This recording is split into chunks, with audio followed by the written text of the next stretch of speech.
ਸਰਵਣ ਚੰਦਨ ਦੀ ਕਹਾਣੀ ਹੈ ਅੱਖਾਂ। ਮਿਸਟਰ ਗਿੱਲ ਦੇ ਚਲੇ ਜਾਣ ਪਿੱਛੋਂ ਉਹ ਆਪਣੇ ਦੁਆਲੇ ਇੱਕ ਅਜੀਬ ਜਿਹੇ ਵਾਤਾਵਰਨ ਦੀ ਕੈਫੀਅਤ ਨੂੰ ਮਹਿਸੂਸ ਕਰਨ ਲੱਗਾ। ਇੱਕ ਅਜੀਬ ਜਿਹਾ ਹੁੱਸੜ, ਇੱਕ ਮਾਰੂ ਸ਼ਾਂਤੀ, ਇੱਕ ਅੰਤਹੀਨ ਖੱਪ ਤੇ ਇੱਕ ਸ਼ੋਰ, ਜਿਵੇਂ ਸ਼ਾਮ ਦੇ ਕੁਸਮੁਸੇ 'ਚ ਖੌਰੂ ਪਾਉਂਦੀ ਕੋਈ ਦਨਦਨਾਹਟ, ਜਿਵੇਂ ਦਿਨ ਦੀ ਖੱਪ ਨੂੰ ਚੀਰ ਰਹੀ ਕੋਈ ਸ਼ਾਂਤ ਠੰਡੀ ਤੇ ਬੇਹਿੱਸ ਅੱਖ। ਹਾਂ, ਅੱਖ, ਬਲਕਿ ਦੋ ਅੱਖਾਂ, ਜ਼ਹਿਰੀਲੀਆਂ, ਜ਼ਾਲਮ, ਠੰਡੀਆਂ ਠਾਰ, ਅਤੀਤ ਦੀ ਕਿਸੇ ਵੀ ਯਾਦ ਤੋਂ ਕੱਟੀਆਂ ਹੋਈਆਂ ਅੱਖਾਂ, ਜਿਨ੍ਹਾਂ 'ਚ ਕੋਈ ਸਨੇਹ ਨਹੀਂ, ਕੋਈ ਯਾਚਨਾ ਨਹੀਂ, ਕੋਈ ਭਰਪਣ ਨਹੀਂ, ਕਿਸੇ ਵੀ ਕਿਸਮ ਦੀ ਕੋਈ ਸਾਂਝ ਨਹੀਂ, ਕਿਸੇ ਸਾਂਝ ਦਾ ਕੋਈ ਦਾਅਵਾ ਨਹੀਂ। ਅੱਖਾਂ ਜਿਨ੍ਹਾਂ 'ਚ ਸਿਰਫ ਅੱਗ ਹੈ, ਖੌਲ ਦਾ ਗੁੱਸਾ ਹੈ, ਲਾਵਾ ਹੈ ਤੇ ਹਰ ਸ਼ੈ ਨੂੰ ਸੁਆਹ ਕਰਨ ਦੀ ਜ਼ਿੱਦ ਹੈ। ਉਹਨੂੰ ਜਾਪਿਆ ਜਿਵੇਂ ਮਿਸਟਰ ਗਿੱਲ ਦੀਆਂ ਦੋ ਛੋਟੀਆਂ-ਛੋਟੀਆਂ ਅੱਖਾਂ ਫੈਲ ਕੇ ਲਾਵੇ ਦੇ ਦੋ ਪਹਾੜ ਬਣ ਗਈਆਂ ਹੋਣ ਤੇ ਇਹਨਾਂ ਵਿਚਲਾ ਲਾਵਾ ਉਬਲ ਕੇ ਬਾਹਰ ਆਈ ਜਾ ਰਿਹਾ ਹੋਵੇ। ਲਾਲ, ਗਰਮ, ਭਖਦਾ ਤੇ ਤਰਥੱਲੀ ਮਚਾਉਂਦਾ ਹੋਇਆ ਲਾਵਾ। ਤੇ ਉਹਨੂੰ ਜਾਪਿਆ ਜਿਵੇਂ ਉਹਦੇ ਗਿਰਦ ਅੱਖਾਂ ਦਾ ਇੱਕ ਅਜਾਇਬ ਘਰ ਉਸਰ ਗਿਆ ਹੋਵੇ। ਅੱਖਾਂ ਹੀ ਅੱਖਾਂ, ਸ਼ਾਂਤ, ਠੰਡੀਆਂ, ਗੁਸੈਲ, ਰੋਹ ਭਰੀਆਂ ਤੇ ਅੰਗਿਆਰਾਂ ਵਰਗੀਆਂ, ਲਾਲ, ਪੀਲੀਆਂ, ਚਿੱਟੀਆਂ ਤੇ ਜ਼ਰਦ, ਅੰਨੀਆਂ, ਸੁਜਾਖੀਆਂ ਤੇ ਲੋੜੋਂ ਵੱਧ ਖੁੱਲ੍ਹੀਆਂ ਹੋਈਆਂ, ਵਫਾਦਾਰ, ਬੇਵਫਾ ਤੇ ਵਫਾਹੀਣ, ਹੱਸਦੀਆਂ, ਗੁਟਕਦੀਆਂ ਤੇ ਮੁਸਕਰਾਉਂਦੀਆਂ, ਨਫ਼ਰਤੀ, ਖੂਨੀ ਤੇ ਕਾਤਲ। ਅੱਖਾਂ ਹੀ ਅੱਖਾਂ ਤੇ ਇੱਕ ਅੰਤਹੀਨ ਸਿਲਸਿਲਾ। ਤੇ ਉਹ ਅੱਖਾਂ ਦੇ ਇਸ ਅਜਾਇਬ ਘਰ ਨੂੰ ਹੋਰ ਗੌਰ ਨਾਲ ਵੇਖਣ ਲੱਗਾ, ਬਲਕਿ ਤ੍ਰਹਿਣ ਦੀ ਅਵਸਥਾ 'ਚ ਗਰਸਿਆ ਹੋਇਆ ਇਹਨਾਂ ਦੇ ਅਰਥਾਂ ਨੂੰ ਸਾਕਾਰ ਕਰਨ ਲੱਗਾ। ਉਮਰ ਦਾ ਇੱਕ ਲੰਮਾ ਪੈਂਡਾ ਗਾਉਂਦਿਆਂ ਉਹਨੇ ਹਜ਼ਾਰਾਂ ਤੇ ਲੱਖਾਂ ਅੱਖਾਂ ਵੇਖੀਆਂ ਸਨ। ਉਹਨਾਂ ਅੱਖਾਂ ਦੀਆਂ ਮਾਰਾਂ ਤੇ ਪਿਆਰਾਂ ਨੂੰ ਹੰਢਾਇਆ ਸੀ। ਅੱਖਾਂ ਦੇ ਹਰੇਕ ਜੋੜੇ ਵਿੱਚੋਂ ਉਹਨੂੰ ਵੱਖ-ਵੱਖ ਸਮੇਂ ਵੱਖ-ਵੱਖ ਭਾਵ ਦਿਸੇ ਸਨ ਤੇ ਕਈ ਵਾਰੀ ਸਾਰੀ ਉਮਰ ਇੱਕੋ ਜਿਹੀਆਂ ਜਾਪਦੀਆਂ, ਅੰਦਰੋਂ ਇੱਕੋ ਜਿਹੀਆਂ ਹੁੰਦੀਆਂ ਸਨ ਅੱਖਾਂ। ਉਹਨੂੰ ਇਸ ਲਮੇ ਲਈ ਆਪਣੇ ਸਕੂਲ ਦੇ ਵੱਡੇ ਗੇਟ ਅੱਗੇ ਬੈਠਣ ਵਾਲਾ ਅੰਨਾ ਮੰਗਤਾ ਯਾਦ ਆਇਆ, ਜਿਹੜਾ ਸਾਰਾ ਦਿਨ ਇਹੋ ਹੀ ਕਹਿੰਦਾ, ਭਿੱਖਿਆ ਮੰਗਦਾ, ਅੱਖਾਂ ਵਾਲਿਓ, ਅੱਖਾਂ ਬੜੀ ਨਿਆਮਤ ਹੈਨ। ਤੇ ਉਹਨੂੰ ਉਹਦੇ 'ਤੇ ਬੇਹੱਦ ਤਰਸ ਆਉਂਦਾ। ਪਰ ਉਦੋਂ ਛੋਟਾ ਜਿਹਾ ਸਕੂਲੀ ਬੱਚਾ ਸੀ। ਇਹ ਤਾਂ ਉਹਨੂੰ ਬਹੁਤ ਬਾਅਦ 'ਚ ਜਾ ਕੇ ਪਤਾ ਲੱਗਿਆ ਸੀ ਵੀ ਗੱਲ ਏਡੀ ਸਿੱਧੀ ਨਹੀਂ ਸੀ ਜਿੱਡੀ ਇਹ ਉਦੋਂ ਮਹਿਸੂਸ ਹੁੰਦੀ ਸੀ।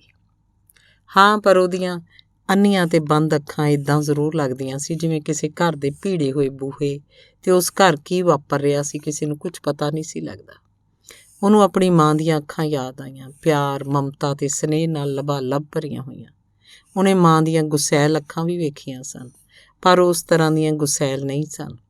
ਮਾਂ ਦੀਆਂ ਅੱਖਾਂ 'ਚ ਗੁੱਸਾ ਨਹੀਂ ਹੁੰਦਾ, ਇੱਕ ਹਲਕੀ ਜਿਹੀ ਡਾਂਟ ਹੁੰਦੀ ਸੀ ਕਿਸੇ ਮਾੜੇ ਕੰਮ ਤੋਂ ਵਰਜਣ ਲਈ, ਤੇ ਉਸ ਡਾਂਟ ਦੇ ਪਿੱਛੇ ਉਹ ਪਿਆਰ, ਮਮਤਾ ਤੇ ਸਨੇਹ ਹੁੰਦਾ ਸੀ। ਪਤਾ ਨਹੀਂ ਕਿਵੇਂ ਇਹ ਸਨੇਹ ਸੱਤਾਂ ਪਰਦਿਆਂ ਵਿੱਚ ਕੱਜਾ ਵੀ ਦਿਸ ਪੈਂਦਾ ਸੀ। ਤੇ ਫਿਰ ਉਹਨੂੰ ਬਚਪਨ ਦੀ ਘਟਨਾ ਯਾਦ ਆਈ, ਬੜੀ ਤਰਾਸਦਿਕ ਘਟਨਾ। ਉਹਨਾਂ ਦੇ ਬਾਜ਼ਾਰ 'ਚੋਂ ਇੱਕ ਟਰੱਕ ਬੜੀ ਤੇਜ਼ੀ ਨਾਲ ਗੁਜ਼ਰ ਰਿਹਾ ਸੀ ਤੇ ਟਰੱਕ ਦਾ ਡਰਾਈਵਰ ਸ਼ਾਇਦ ਸ਼ਰਾਬੀ ਸੀ। ਛੋਟਾ ਜਿਹਾ ਬਾਜ਼ਾਰ ਤੇ ਇੰਨੀ ਤੇਜ਼ ਸਪੀਡ ਤੇ ਟਰੱਕ ਇੱਦਾਂ ਜਾ ਰਿਹਾ ਸੀ ਜਿਵੇਂ ਮੇਲਦਾ ਹੋਇਆ ਸੱਪ, ਕਦੇ ਸੜਕ ਦੇ ਇੱਕ ਕਿਨਾਰੇ, ਫਿਰ ਅਗਲੇ ਹੀ ਪਲ ਦੂਜੇ ਕਿਨਾਰੇ। ਇੱਕ ਦੋ ਛਾਬੜੀਆਂ ਵੀ ਉਲਟ ਗਈਆਂ ਸੀ ਤੇ ਫਿਰ ਇੱਕ ਪੇਂਡੂ ਬਜ਼ੁਰਗ ਆਪਣੀ ਵਰਗੀ ਘੋੜੀ 'ਤੇ ਚੜ੍ਹਿਆ ਹੋਇਆ ਸੌਦਾ ਸੂਤ ਖਰੀਦ ਕੇ ਸ਼ਾਇਦ ਵਾਪਸ ਪਿੰਡ ਨੂੰ ਜਾ ਰਿਹਾ ਸੀ। ਬਸ ਸਕਿੰਟਾਂ 'ਚ ਹੀ ਲੱਦੇ ਹੋਏ ਟਰੱਕ ਦਾ ਪਹੀਆ ਦੋਹਾਂ ਦੇ ਧੜਾਂ ਤੋਂ ਦੀ ਲੰਘ ਗਿਆ। ਹਾਹਾਕਾਰ ਮਚ ਗਈ ਤੇ ਇਹ ਖਬਰ ਸਾਰੇ ਸ਼ਹਿਰ 'ਚ ਅੱਗ ਦੀ ਤਰ੍ਹਾਂ ਫੈਲ ਗਈ। ਉਹ ਵੀ ਮੌਕਾ ਵਾਰਦਾਤ 'ਤੇ ਗਿਆ ਸੀ। ਗਰਮੀਆਂ ਦੇ ਦਿਨ ਹੋਣ ਕਰਕੇ ਦੋਹਾਂ ਲਾਸ਼ਾਂ 'ਤੇ ਮੱਖੀਆਂ ਭਿਣ-ਭਿਣਾ ਰਹੀਆਂ ਸਨ। ਦੋਹਾਂ ਲਾਸ਼ਾਂ ਦੀਆਂ ਅੱਖਾਂ ਸਪਾਟ ਸਨ, ਖੁੱਲ੍ਹੀਆਂ ਦੀਆਂ ਖੁੱਲ੍ਹੀਆਂ, ਤੇ ਉਹਨਾਂ ਵਿੱਚ ਇੱਕ ਭੈ ਸੀ, ਇੱਕ ਡਰ, ਇੱਕ ਕਹਿਰ ਤੇ ਭਿਆਨਕ ਚੁੱਪ। ਘੋੜੀ ਤੇ ਉਹਦੇ ਸਵਾਰ ਦਾ ਮੂੰਹ ਬਿਲਕੁਲ ਨਾਲ-ਨਾਲ ਪਏ ਸਨ ਤੇ ਚਾਰੇ ਅੱਖਾਂ ਬਿਲਕੁਲ ਖੁੱਲ੍ਹੀਆਂ ਹੋਈਆਂ ਆਕਾਸ਼ ਵੱਲ ਸੇਧਤ ਸਨ। ਦੋਹਾਂ ਨੂੰ ਮੌਤ ਦੀ ਬਰਾਬਰ ਪੀੜ ਹੋਈ ਸੀ। ਉਹਨਾਂ ਅੱਖਾਂ 'ਚ ਇੱਕ ਸਨਾਟਾ ਸੀ, ਦਹਿਸ਼ਤ ਤੇ ਵੀਰਾਨਗੀ, ਜਿਵੇਂ ਤਪਦੀ ਦੁਪਹਿਰ ਦਾ ਕਬਰਿਸਤਾਨ। ਵੇਖਣ ਵਾਲਿਆਂ ਵਿੱਚ ਹਾਹਾਕਾਰ ਮਚੀ ਹੋਈ ਸੀ ਤੇ ਟਰੱਕ ਡਰਾਈਵਰ, ਉਹ ਡਰ ਨਾਲ ਕੰਬ ਰਿਹਾ ਸੀ ਤੇ ਸ਼ਹਿਰ ਦੇ ਲੋਕਾਂ ਨੇ ਉਹਨੂੰ ਬੰਨ੍ਹ ਕੇ ਬਹਾਇਆ ਹੋਇਆ ਸੀ। ਉਹਦੀਆਂ ਅੱਖਾਂ 'ਚ ਕਿਸੇ ਅਣਜਾਣ ਕਾਤਿਲ ਦੇ ਅਣਗਿਣਤ ਗੁਨਾਹ ਦਾ ਪਰਛਾਵਾਂ ਸੀ। ਇੱਕ ਦਇਆ, ਯਾਚਨਾ ਤੇ ਰਹਿਮ ਦੀ ਭੀਖ ਲਈ ਇੱਕ ਬੇਨਤੀ, ਇੱਕ ਦਰਖਾਸਤ। ਤੇ ਫਿਰ ਉਹਨੂੰ ਆਪਣੇ ਘਰ ਭਾਂਡੇ ਮਾਂਜਣ ਵਾਲੀ ਮਾਈ ਯਾਦ ਆਈ। ਉਹਦੀਆਂ ਸਿਰਫ 2 ਧੀਆਂ ਹੀ ਸਨ, ਛੋਟੀਆਂ-ਛੋਟੀਆਂ। ਪਤੀ ਉਹਦਾ ਕਿਸੇ ਦੁਰਘਟਨਾ 'ਚ ਮਰ ਗਿਆ ਸੀ ਤੇ ਉਹ 4-5 ਘਰਾਂ ਦੀ ਸਫਾਈ ਕਰਕੇ ਤੇ ਭਾਂਡੇ ਮਾਂਜ ਕੇ ਆਪਣਾ ਤੇ ਆਪਣੇ ਬੱਚਿਆਂ ਦਾ ਢਿੱਡ ਭਰਦੀ ਸੀ। ਇੱਕ ਦਿਨ ਜਦੋਂ ਉਹਦੀ ਮਾਂ ਨੇ ਉਹਨੂੰ ਕੁਝ ਆਪਣੇ ਪੁਰਾਣੇ ਹੋ ਚੁੱਕੇ ਕੱਪੜੇ ਦਿੱਤੇ ਸਨ ਤਾਂ ਅਹਿਸਾਨ ਦੇ ਭਾਰ ਹੇਠ ਦੱਬੀਆਂ ਉਹਦੀਆਂ ਅੱਖਾਂ ਉਹਨੂੰ ਹੋਰ ਹੀ ਤਰ੍ਹਾਂ ਦੀਆਂ ਲੱਗੀਆਂ ਸੀ। ਇੰਜ ਜਿਵੇਂ ਆਖ ਰਹੀਆਂ ਹੁਣ ਇਹ ਵੀ ਦਿਨ ਦੇਖਣੇ ਪੈਣੇ ਸੀ। ਤਰਸ ਦੀਆਂ ਪਾਤਰ ਬਣ ਕੇ ਜ਼ਮੀਨ 'ਚ ਗਰਕਦੀਆਂ ਜਾ ਰਹੀਆਂ ਅੱਖਾਂ, ਫੜਨ ਦੀ ਕੋਸ਼ਿਸ਼ ਵਿੱਚ ਹੀ ਹੱਥੋਂ ਹੱਥ ਛੁੱਟ ਜਾ ਰਹੇ ਕੱਪੜਿਆਂ ਨੂੰ ਨਿਹਾਰ ਰਹੀਆਂ ਅੱਖਾਂ। ਮਾਂ ਕਦੇ ਕਦੇ ਕੋਠਾ ਲਾਉਣ ਵਾਲੀ ਨੂੰ ਕੱਪੜੇ ਦਿੰਦੀ, ਪਰ ਉਹ ਤਾਂ ਇੰਜ ਚਾਈ ਕੱਪੜੇ ਫੜ ਲੈਂਦੀ ਸੀ ਜਿਵੇਂ ਹੋਇਆ ਹੀ ਕੁਝ ਨਾ ਹੋਵੇ, ਜਿਵੇਂ ਉਹ ਆਪਣਾ ਹੱਕ ਲੈ ਰਹੀ ਹੋਵੇ। ਸ਼ਾਇਦ ਉਹ ਇਸ ਸਭ ਕਾਸੇ ਨੂੰ ਸਹਿੰਦੜ ਹੋ ਚੁੱਕੀ ਸੀ ਤੇ ਇਸ ਸਥਿਤੀ ਨੂੰ ਹੀ ਆਪਣੇ ਤਕਦੀਰ ਪ੍ਰਵਾਨ ਕਰ ਚੁੱਕੀ ਸੀ। ਸ਼ਾਇਦ ਪੁਸ਼ਤ ਦਰ ਪੁਸ਼ਤ ਉਹਨੇ ਇਸ ਹੋਣੀ ਨੂੰ ਸਵੀਕਾਰ ਕਰ ਲਿਆ ਸੀ। ਪਰ ਭਾਂਡੇ ਮਾਂਜਣ ਵਾਲੀ ਮਾਈ ਤੋਂ ਇਹ ਜ਼ਹਿਰ ਨਹੀਂ ਸੀ ਪੀਤਾ ਜਾ ਰਿਹਾ। ਉਹਨੂੰ ਹੌਲੀ ਹੌਲੀ ਘੁੱਟ ਕਰਕੇ ਅੰਦਰ ਲੰਘਾ ਰਹੀ ਸੀ। ਮੰਗਣਾ ਸ਼ਾਇਦ ਅਜੇ ਉਹਦੀ ਆਦਤ ਨਹੀਂ ਸੀ ਬਣ ਸਕੀ। ਮੰਗਣਾ ਤਾਂ ਦਰਕਿਨਾਰ ਦਿੱਤਾ ਹੋਇਆ ਲੈਣਾ ਵੀ ਉਹਨੂੰ ਅਸਹਿ ਜਾਪਦਾ ਸੀ ਤੇ ਉਹਦੀਆਂ ਅੱਖਾਂ ਸ਼ਰਮ ਦੇ ਭਾਰ ਨਾਲ ਲਾਲ ਸੂਈਆਂ ਹੋ ਗਈਆਂ ਸਨ। ਉਹਨੇ ਹਸਦ ਤੇ ਈਰਖਾ ਨਾਲ ਭਰੀਆਂ ਹੋਈਆਂ ਅੱਖਾਂ ਵੀ ਵੇਖੀਆਂ ਸਨ ਤੇ ਕੁਝ ਅਜਿਹੇ ਦੋਸਤਾਂ ਤੇ ਰਿਸ਼ਤੇਦਾਰਾਂ ਦੀਆਂ ਅੱਖਾਂ ਵਿੱਚ ਸੀ ਜਿਨ੍ਹਾਂ ਤੋਂ ਉਹਦੀਆਂ ਜੀਵਨ ਜਿੱਤਾਂ ਜਰੀਆਂ ਨਹੀਂ ਸਨ ਗਈਆਂ ਤੇ ਉਹਦੀਆਂ ਪ੍ਰਾਪਤੀਆਂ ਨੂੰ ਇਸ ਤਰ੍ਹਾਂ ਦੀ ਮਾਮੂਲੀ ਪੱਧਰ ਤੱਕ ਘਟਾ ਦਿੰਦੇ ਸਨ ਜਿਵੇਂ ਉਹਨਾਂ ਜਾਣ-ਬੁੱਝ ਕੇ ਮੱਲਾਂ ਨਹੀਂ ਮਾਰੀਆਂ। ਨਹੀਂ ਤਾਂ ਭਲਾ ਇਹ ਵੀ ਕੋਈ ਗੱਲ ਸੀ? ਈਰਖਾ ਕਰਨ ਵਾਲਿਆਂ ਨੇ ਤਾਂ ਉਹਨੂੰ ਹਰ ਸੰਭਵ ਨੁਕਸਾਨ ਪਹੁੰਚਾਉਣ ਦੀ ਵੀ ਕੋਸ਼ਿਸ਼ ਕੀਤੀ ਸੀ, ਭਾਵੇਂ ਉਹਦਾ ਵਿਗਾੜ ਕੁਝ ਨਹੀਂ ਸੀ ਸਕੇ। ਪਰ ਜਦੋਂ ਉਹਨੂੰ ਮਿਲਦੇ ਤਾਂ ਇੰਜ ਦਾ ਪ੍ਰਭਾਵ ਦਿੰਦੇ ਜਿਵੇਂ ਉਹ ਉਹਦੇ ਆਪਣੇ ਹੋਣ, ਪਰ ਉਹਨਾਂ ਦੀਆਂ ਗੁਟਕਦੀਆਂ ਅੱਖਾਂ ਪਿੱਛੇ ਫੈਲੀਆਂ ਹੋਈਆਂ ਕਰਤੂਤਾਂ ਉਹਨੂੰ ਦਿਸ ਪੈਂਦੀਆਂ ਸਨ ਤੇ ਉਹ ਹੱਸ ਛੱਡਦਾ ਸੀ। ਉਹਨੇ ਕਮ ਜ਼ਰਫ ਮਹਿਬੂਬ ਦੀਆਂ ਅੱਖਾਂ ਦੇ ਫਿੱਕੇ ਰੰਗ ਵੀ ਵੇਖੇ ਸਨ ਤੇ ਵਫਾ ਪਗਾਉਣ ਵਾਲੀਆਂ ਸਧਾਰਨ ਕੁੜੀਆਂ ਦੀਆਂ ਸਧਾਰਨ ਅੱਖਾਂ ਦੇ ਗੂੜੇ ਰੰਗ ਵੀ। ਉਹਨੇ ਰੇਪ ਦਾ ਸ਼ਿਕਾਰ ਹੋਈਆਂ ਕੁੜੀਆਂ ਦੀਆਂ ਅੱਖਾਂ 'ਚ ਸੁਪਨਿਆਂ ਦੀਆਂ ਲਾਸ਼ਾਂ ਦੇ ਅੰਬਾਰ ਲੱਗੇ ਹੋਏ ਵੀ ਡਿੱਠੇ ਸਨ ਤੇ ਰੇਪ ਕਰਨ ਵਾਲਿਆਂ ਦੀਆਂ ਅਣਮਨੁੱਖੀ ਡਿੰਗਾਂ ਉਹਨਾਂ ਦੀਆਂ ਬੇਤਰਸ ਤੇ ਹਿਆਹੀਨ ਅੱਖਾਂ 'ਚੋਂ ਕਈ ਵਾਰ ਪੜ੍ਹੀਆਂ ਸਨ। ਉਹਨਾਂ ਦੀਆਂ ਅੱਖਾਂ 'ਚ ਉੱਗੇ ਜੰਗਲਾਂ 'ਚ ਦਰਿੰਦੇ ਦਹਾੜਦੇ ਫਿਰਦੇ ਸਨ ਜੋ ਕਿਸੇ ਵੀ ਕੰਜਕ ਨੂੰ ਖਾ ਸਕਦੇ ਸਨ, ਭਾਵੇਂ ਉਹਨਾਂ ਦੀ ਮਾਂ ਜਾਈ ਵੀ ਕਿਉਂ ਨਾ ਹੋਵੇ। ਉਹਨੇ ਜ਼ਿੰਦਗੀ ਦੇ 5 ਦਹਾਕਿਆਂ 'ਚ ਲੱਖਾਂ ਹੀ ਅੱਖਾਂ ਵੇਖੀਆਂ ਸਨ। ਉਹਨਾਂ ਇੰਗਲੈਂਡ 'ਚ 5 ਸਾਲਾਂ ਦੌਰਾਨ ਉਹਨਾਂ ਸੱਤਾਧਾਰੀ ਤੇ ਕੁਰਸ਼ੀ ਨਸੀਨ ਅੰਗਰੇਜ਼ਾਂ ਦੀਆਂ ਅੱਖਾਂ ਵੀ ਵੇਖੀਆਂ ਸਨ ਜਿਨ੍ਹਾਂ 'ਚ ਸੱਤਾ ਉੱਤੇ ਤਾਂ ਇੱਕ ਕਰੀਨਾ, ਇੱਕ ਸ਼ਿਸ਼ਟਾਚਾਰ ਤੇ ਇੱਕ ਐਟੀਕੇਟ ਨਜ਼ਰ ਆਉਂਦਾ ਸੀ, ਪਰ ਧੁਰ ਡੂੰਘ 'ਚ ਕੋਈ ਹੋਰ ਹੁੰਦਾ ਸੀ। ਕੋਈ ਇਸ ਤਰ੍ਹਾਂ ਦੀ ਸ਼ੈ ਜਿਸ 'ਚ ਹਿਕਾਰਤ ਹੋਵੇ, ਦੂਜੇ ਨੂੰ ਬੜੇ ਸਲੀਕੇ ਨਾਲ ਘਟਾਉਣ ਤੇ ਆਪੇ ਨੂੰ ਵਡਿਆਉਣ ਦਾ ਯਤਨ ਹੋਵੇ। ਸਧਾਰਨ ਗੋਰਾ ਕਾਮਾ ਤਾਂ ਐਵੇਂ ਹੀ ਆਪਣੀ ਅਲਪ ਬੁੱਧੀ ਕਾਰਨ ਏਸ਼ੀਆ ਲੋਕਾਂ ਨੂੰ ਕਾਲੇ, ਗੰਦੇ, ਸੱਭਿਆ ਤੇ ਹੋਰ ਪਤਾ ਨਹੀਂ ਕੀ ਕੁਝ ਕਹੀ ਜਾਂਦਾ ਸੀ, ਪਰ ਸੱਤਾਸ਼ੀਲ ਤੇ ਕੁਰਸੀ ਤੇ ਬੈਠਾ ਅੰਗਰੇਜ਼ ਇਹ ਸਭ ਕੁਝ ਬੜੀ ਸਫਾਈ ਨਾਲ ਕਰ ਜਾਂਦਾ ਸੀ। ਸਧਾਰਨ ਅੰਗਰੇਜ਼ ਕਾਮੇ ਦੀਆਂ ਅੱਖਾਂ ਵਿਚਲੀ ਜ਼ਾਹਰਾ ਨਫ਼ਰਤ ਦੇ ਥੱਲੇ ਕੁਝ ਵੀ ਨਹੀਂ ਹੁੰਦਾ, ਸਿਰਫ ਦੂਜਿਆਂ ਦੇ ਕਰੇ ਕਹਾਏ ਹਾਸਲ ਕੀਤੇ ਅਜੀਬ ਭਾਵਾਂ ਦਾ ਜਮਘਟਾ ਜਿਹਾ ਹੁੰਦਾ ਸੀ, ਜਦੋਂ ਕਿ ਉੱਪਰਲਿਆਂ ਦੀਆਂ ਸ਼ਿਸ਼ਟ ਨਜ਼ਰ ਆਉਂਦੀਆਂ ਅੱਖਾਂ ਥੱਲੇ ਇੱਕ ਠੰਡ ਹੁੰਦੀ ਸੀ, ਇੱਕ ਯੱਖ ਜਿਹੀ ਜ਼ਮੀਨ, ਬਰਫ਼ ਦੀ ਇੱਕ ਸਿਲ ਤੇ ਪੱਕੇ ਰੰਗਾਂ ਦਾ ਬੰਦਾ ਇਸ ਬਰਫ਼ ਦੀ ਸਿਲ ਤੋਂ ਤਿਲਕਦਾ ਹੀ ਚਲਾ ਜਾਂਦਾ ਸੀ। ਉਹਨੂੰ ਸਭ ਤੋਂ ਵਧੀਆ ਅੱਖਾਂ ਬੱਚਿਆਂ ਦੀਆਂ ਲੱਗਦੀਆਂ ਸਨ, ਜਿਵੇਂ ਅਣਧੋਤਾ ਤੇ ਅਣਮਾਂਜਿਆ ਕੋਈ ਬਲੌਰ, ਜਿਵੇਂ ਸਕਾਟਲੈਂਡ ਦੀ ਉੱਚੀ ਪਹਾੜੀ ਤੇ ਅਸਮਾਨਾਂ ਨੂੰ ਛੋਹ ਰਿਹਾ ਕੋਈ ਬਰਫ਼ ਦਾ ਤੋਦਾ, ਤੇ ਹਰੇਕ ਹੀ ਬੱਚੇ ਦੀਆਂ ਨਿਰਛਲ ਮੁਸਕਰਾਹਟ ਨਾਲ ਭਰੀਆਂ ਅੱਖਾਂ ਦਾ ਉਹ ਜਾਦੂ ਜਿਹੜਾ ਚੰਗੇ ਭਲੇ ਬੰਦੇ ਨੂੰ ਵੀ ਤੋਤਲੀਆਂ ਜਿਹੀਆਂ ਗੱਲਾਂ ਕਰਨ ਲਈ ਮਜਬੂਰ ਕਰ ਦਿੰਦਾ ਹੈ। ਉਹਨੂੰ ਜਾਪਦਾ ਜਿਵੇਂ ਸੂਰਜ ਹੋਰ ਕਿਤੇ ਨਹੀਂ, ਸਿਰਫ ਉੱਥੇ ਹੋਵੇ। ਉਹਨਾਂ ਦੀਆਂ ਅੱਖਾਂ ਵਿੱਚ, ਰੋ ਰਹੇ ਬੱਚੇ ਦੀਆਂ ਅੱਖਾਂ 'ਚ ਉਹਨੂੰ ਅਸਲੀ ਮਨੁੱਖ ਦੀ ਹੋਂਦ ਦਾ ਝੌਲਾ ਪੈਂਦਾ ਜਾਪਦਾ। ਇੰਗਲੈਂਡ ਦੀਆਂ ਪਾਰਕਾਂ 'ਚ ਇਕੱਠੇ ਖੇਡਦੇ ਗੋਰੇ ਤੇ ਕਾਲੇ ਬੱਚੇ ਉਹਨੂੰ ਬੜੇ ਹੀ ਪਿਆਰੇ ਲੱਗਦੇ, ਪਰ ਉਹਨਾਂ ਚਿਰ ਹੀ ਇਕੱਠੇ ਖੇਡਦੇ ਜਿੰਨਾ ਚਿਰ ਉਹਨਾਂ ਦੇ ਮਾਪੇ ਨਹੀਂ ਸੀ ਜਾਂਦੇ, ਤੇ ਜਦੋਂ ਉਹ ਆਉਂਦੇ ਤਾਂ ਬੱਚੇ ਵੱਖ-ਵੱਖ ਵਰਗਾਂ 'ਚ ਤਕਸੀਮ ਹੋ ਜਾਂਦੇ। ਉਹਨੇ ਸੱਚੀ ਬੜੀਆਂ ਅੱਖਾਂ ਵੇਖੀਆਂ ਸਨ, ਪਰ ਅਜੇ ਇੰਨੇ ਦਹਾਕਿਆਂ ਪਿੱਛੋਂ ਮਿਸਟਰ ਗਿੱਲ ਦੀਆਂ ਅੱਖਾਂ ਵੇਖ ਕੇ ਉਹਨੂੰ ਜਾਪਿਆ ਜਿਵੇਂ ਉਹਨੇ ਅਜੇ ਕੁਝ ਵੀ ਨਹੀਂ ਸੀ ਵੇਖਿਆ। ਉਹਦੀਆਂ ਅੱਖਾਂ ਦਾ ਅਜੋਕਾ ਰੂਪ ਉਹਨੂੰ ਅੰਦਰ ਤੱਕ ਹਿਲਾ ਗਿਆ ਸੀ। ਮਿਸਟਰ ਗਿੱਲ ਉਹਦਾ ਕੋਈ ਪਹਿਲੀ ਵਾਰ ਵਾਕਫ ਨਹੀਂ ਸੀ ਬਣਿਆ। ਉਹਨੇ ਪਿਛਲੇ 3 ਸਾਲਾਂ 'ਚ ਉਹਦੀਆਂ ਅੱਖਾਂ ਨੂੰ ਕਈਆਂ ਰੰਗਾਂ 'ਚ ਵੇਖਿਆ ਸੀ। 3 ਸਾਲ ਪਹਿਲਾਂ ਉਹਨਾਂ 'ਚ ਹਜ਼ਾਰਾਂ ਤਰਲੇ ਸਨ, ਫਿਰ ਇਹ ਤਰਲੇ ਮੁੱਕ ਗਏ ਤੇ ਅੱਖਾਂ ਚਿੱਟੀਆਂ ਹੋ ਗਈਆਂ, ਫਿਰ ਚਿੱਟੀਆਂ ਤੋਂ ਸਪਾਟ, ਖੁਸ਼ਕ ਤੇ ਬੇਪਰਵਾਹ, ਤੇ ਫਿਰ ਬਿਲਕੁਲ ਅਣਵਾਕਫ, ਜਿਵੇਂ ਜਾਣਦੀਆਂ ਹੀ ਨਾ ਹੋਣ। ਤੇ ਫਿਰ ਅਜਿਹੇ ਸ਼ਖਸ ਦੀਆਂ ਅੱਖਾਂ ਜਿਹੜਾ ਹਰ ਸਥਾਨਕ ਕਾਉਂਸਲ ਦੇ ਕਰਮਚਾਰੀ ਨੂੰ ਆਪਣਾ ਨਿੱਜੀ ਨੌਕਰ ਸਮਝਦਾ ਹੈ, ਕਿਉਂਕਿ ਉਹਨੂੰ ਮਾਸਿਕ ਤਨਖਾਹ ਪਬਲਿਕ ਤੋਂ ਉਗਰਾਏ ਰੇਟਸ ਵਿੱਚੋਂ ਮਿਲਦੀ ਹੈ।